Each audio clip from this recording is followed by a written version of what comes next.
السلام عليكم.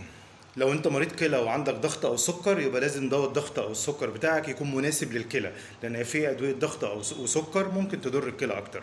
لو انت مريض ضغط يبقى لازم تاخد حاجه زي الكابوتين، تاخد حاجه زي الترج، ممكن تاخد مدرات بول مفيش مشكله، تاخد كالسيوم شانل بلوكر زي النورفاسك، مفيش اي مشكله في الادويه دي. ولكن لو انت مريض سكر تم اكتشاف دواء جديد اسمه فينوكسيلاب موجود في مصر، سعره 810 جنيه.